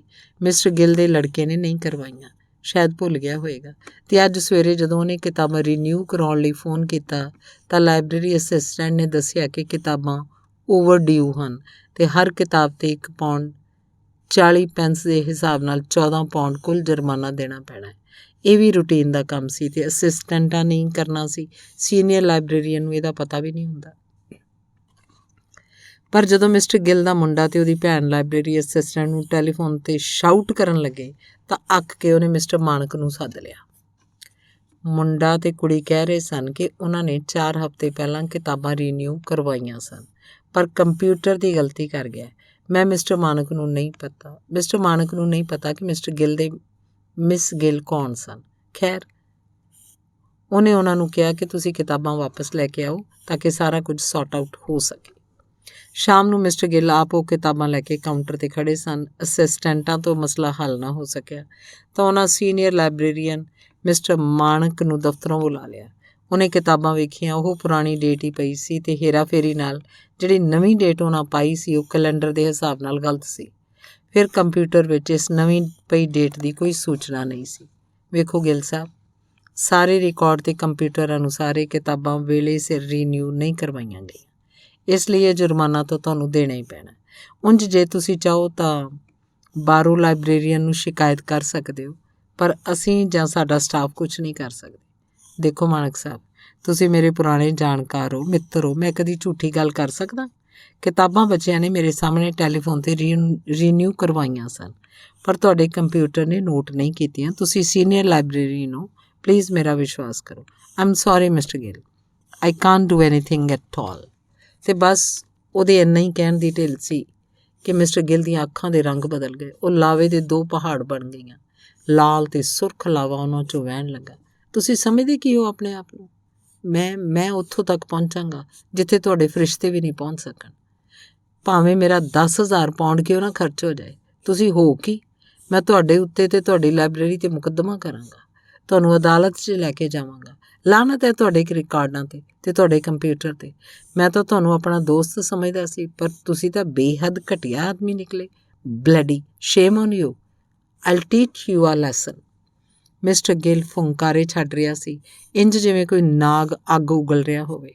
ਉਹ ਇੰਨੀ ਉੱਚੀ ਬੋਲ ਰਿਹਾ ਸੀ ਕਿ ਲਾਇਬ੍ਰੇਰੀ 'ਚ ਕੰਮ ਕਰਨ ਵਾਲੀਆਂ ਅਸਿਸਟੈਂਟ ਕੁੜੀਆਂ ਡਰ ਨਾਲ ਕੰਬ ਗਈਆਂ ਸਨ। ਉਹਨਾਂ ਦਾ ਕਿਤਾਬ ਇਸ਼ੂ ਕਰਨ ਅਤੇ ਵਾਪਸ ਲੈਣ ਦਾ ਕੰਮ ਠੱਪ ਹੋ ਗਿਆ ਸੀ ਅਤੇ ਉਹ ਮੁਸਲਸਲ ਇੱਧਰ ਹੀ ਵੇਖੀ ਜਾ ਰਹੀਆਂ ਸਨ। ਬਹੁਤ ਸਾਰੇ ਰੀਡਰ ਵੀ ਇਸ ਪਾਸੇ ਵੇਖ ਰਹੇ ਸਨ। 1 ਮਿੰਟ ਲਈ ਉਹਦਾ ਜੀਅ ਕੀਤਾ ਕਿ ਉਹ ਇਸ ਮਿਸਟਰ ਗਿੱਲ ਨੂੰ ਜ਼ਰਾ ਖਰੀਆਂ ਸੁਣਾਵੇ। ਪੁਰਾਣਾ ਜਾਣਕਾਰ, ਮਿੱਤਰ, ਝੂਠ ਨਹੀਂ ਬੋਲਦਾ ਅਤੇ ਵਿਸ਼ਵਾਸ। ਉਹਦਾ ਜੀਅ ਕੀਤਾ ਉਹ ਤਿੱਖੇ ਅਤੇ ਤੁਰ ਸ਼ਬਦਾਂ ਨਾਲ ਉਹਨੂੰ ਇਹਨਾਂ ਲਫ਼ਜ਼ਾਂ ਦੇ ਅਰਥ ਸਮਝਾਵੇ, ਪਰ ਪਬਲਿਕ ਸਰਵਿਸ ਵਿੱਚ ਉਹਨੂੰ ਅਜਿਹਾ ਕਰਨ ਦੀ ਖੁੱਲ੍ਹ ਨਹੀਂ ਸੀ। ਉਹ ਕੁਛ ਨਹੀਂ ਕਹਿ ਸਕਿਆ, ਕੇਵਲ ਸੁਣਦਾ ਹੀ ਰਿਹਾ ਅਤੇ ਜਾਂ ਫਿਰ ਉਹਦੀਆਂ ਅੱਖਾਂ ਦੀ ਧਾਰ ਨੂੰ ਸਿਰਫ ਦੇਖਦਾ ਹੀ ਰਿਹਾ। ਫਿਰ ਉਹ ਪੁਲਿਸ ਵੀ ਬੁਲਾ ਸਕਦਾ ਸੀ, ਪਰ ਨਹੀਂ ਬੁਲਾਈ। ਜੂਨੀਅਰ ਸਟਾਫ ਦੇ ਇੱਕ ਮੈਂਬਰ ਨੇ ਕਿਹਾ ਵੀ ਸੀ, ਕਾਲ ਦ ਪੁਲਿਸ ਐਟ ਵਾਂਸ, ਪਰ ਨਹੀਂ, ਉਹਨੇ ਅਜਿਹਾ ਨਹੀਂ ਕੀਤਾ। ਮਿਸਟਰ ਗਿੱਲ ਉਹਦੇ ਵੱਲ ਇਸ ਤਰ੍ਹਾਂ ਵੇਖ ਰਿਹਾ ਸੀ ਜਿਵੇਂ ਉਹਨੂੰ ਖਾ ਜਾਣਾ ਚਾਹੁੰਦਾ ਹੋਵੇ। ਉਹਦੀਆਂ ਅੱਖਾਂ ਦੇ ਜਵਾਲਾਮੁਖੀ ਪਾਟੇ ਪਏ ਸਨ ਅਤੇ ਉਹਨਾਂ ਵਿਚਲਾ ਲਾਵਾ ਆਲੇ ਦੁਆਲੇ ਨੂੰ ਫੂਕਦਾ ਹੋਇਆ ਹੋਰ ਤੇਜ਼ ਵਹਿ ਰਿਹਾ ਸੀ। ਮਿਸਟਰ ਗਿੱਲ ਫੇਰ ਕੁਝ ਬੋਲਣ ਲੱਗਾ ਸੀ ਕਿ ਇੱਕ ਰੀਡਰ ਉਹਦੇ 'ਤੇ ਟੁੱਟ ਪਿਆ। Will you please keep quiet, we are being disturbed. Mister Gill ਨੂੰ ਉਸ ਅੰਗਰੇਜ਼ੀ ਪਾਠਕ ਦੀ ਗੱਲ ਸ਼ਾਇਦ ਸਮਝ ਆ ਗਈ ਸੀ ਅਤੇ ਉਹ ਫੁੰਕਾਰੇ ਛੱਡਦਾ ਲਾਇਬ੍ਰੇਰੀ 'ਚੋਂ ਬਾਹਰ ਨਿਕਲ ਗਿਆ, ਇੰਝ ਜਿਵੇਂ ਕੋਈ ਸਾਹਣ ਕਿਸੇ ਹਰੇ ਭਰੇ ਖੇਤ ਦੀ ਸਾਰੀ ਫਸਲ ਨੂੰ ਮਿੱਧ ਕੇ ਜਾ ਰਿਹਾ ਹੋਵੇ, ਲੰਮੇ ਡੱਗ ਮਾਰਦਾ, ਧਰਤੀ ਨੂੰ ਖੁਰਚਦਾ ਹੋਇਆ ਅਤੇ ਖੌਰੂ ਪਾਉਂਦਾ। ਅਤੇ ਪਿੱਛੋਂ ਲਾਇਬ੍ਰੇਰੀ ਦੀ ਪਾਕ ਦੁਨੀਆ 'ਚ ਇੱਕ ਦਹਿਸ਼ਤ ਲਟਕਦੀ ਰਹਿ ਗਈ, ਇੱਕ ਵੀਰਾਨੀ, ਇੱਕ ਬੇਆਬਾਦੀਅਤ। ਸਾਰਾ ਸਟਾਫ ਤੇ ਸਾਊ ਪਾਠਕ ਇੱਕ ਦੂਜੇ ਦਾ ਮੂੰਹ ਵੇਖ ਰਹੇ ਸਨ। ਉਹ ਕੁਝ ਸਮਾਂ ਇੰਝ ਹੀ ਸਥਿਰ ਖੜਾ ਰਿਹਾ ਅਤੇ ਉਹਦੀਆਂ ਅੱਖਾਂ ਅੱਗੇ ਲਾਵੇ ਦੇ 2 ਪਹਾੜ ਤਾਂਡਵ ਨਾਚ ਨੱਚਦੇ ਰਹੇ। ਫਿਰ ਇੱਕ ਸੈਲਾ ਜਿਹਾ ਮੁਸਕਰਾਇਆ ਅਤੇ ਇੱਕ ਲੰਮਾ ਸਾਹ ਭਰਿਆ। ਲਾਇਬ੍ਰੇਰੀ ਦੀਆਂ ਦੀਵਾਰਾਂ 'ਤੇ ਛੱਤ ਵੱਲ ਇੱਕ ਨਜ਼ਰ ਮਾਰੀ ਅਤੇ ਉਹਨੂੰ ਜਾਪਿਆ ਜਿਵੇਂ ਉਬਲਦੇ ਮੱਚਦੇ ਭਖਦੇ ਲਾਵੇ ਦੇ ਪਹਾੜਾਂ ਵਰਗੀਆਂ 2 ਅੱਖਾਂ ਹਰ ਦੀਵਾਰ 'ਤੇ ਹਰ ਰੌਸ਼ਨਦਾਨ 'ਚੋਂ ਝਾਕਦੀਆਂ ਹੋਈਆਂ ਸੁੰਨਸਾਨ ਵੀਰਾਨੀ ਪੈਦਾ ਕਰ ਰਹੀਆਂ ਸਨ ਅਤੇ ਚੌਗਿਰਦੇ ਦੀਆਂ ਕਿਤਾਬਾਂ ਰਸਾਲੇ ਤੇ ਗਿਆਨ ਵਿਗਿਆਨ ਸਭ ਕੁਝ ਲਾਵੇ ਦੀ ਭੇਟ ਹੋ ਗਿਆ ਸੀ। ਆਪਣੀ ਸਾਰੀ ਹਯਾਤੀ ਵਿੱਚ ਇਸ ਤਰ੍ਹਾਂ ਦੀਆਂ ਅੱਖਾਂ ਉਹਨੇ ਕਦੇ ਨਹੀਂ ਸੀ ਵੇਖੀਆਂ। ਉੱਥੋਂ ਹਿੱਲਿਆ ਤੇ ਆਪਣੇ ਦਫ਼ਤਰ ਵੱਲ ਨੂੰ ਤੁਰ ਪਿਆ। ਉਹਨੂੰ ਜਾਪਿਆ ਜਿਵੇਂ ਸਾਹਮਣੇ 2 ਕੁਰਸੀਆਂ ਤੇ ਲਾਵੇ ਦੇ 4 ਪਹਾੜ ਉਬਲ ਕੇ ਵਹਿ ਰਹੇ ਹੋਣ ਤੇ ਮਿਸਟਰ ਤੇ ਮਿਸਿਸ ਗਿੱਲ ਦੀਆਂ ਚਾਰੇ ਅੱਖਾਂ ਉਹਦਾ ਭਰਪੂਰ ਅਪਮਾਨ ਕਰ ਰਹੀਆਂ ਹੋਣ। ਉਹਨੇ ਇੱਕ ਕਿਤਾਬ ਖੋਲ੍ਹੀ ਤੇ ਆਪਣੀਆਂ ਅੱਖਾਂ ਨੂੰ ਢੱਕ ਲਿਆ। ਧੰਨਵਾਦ।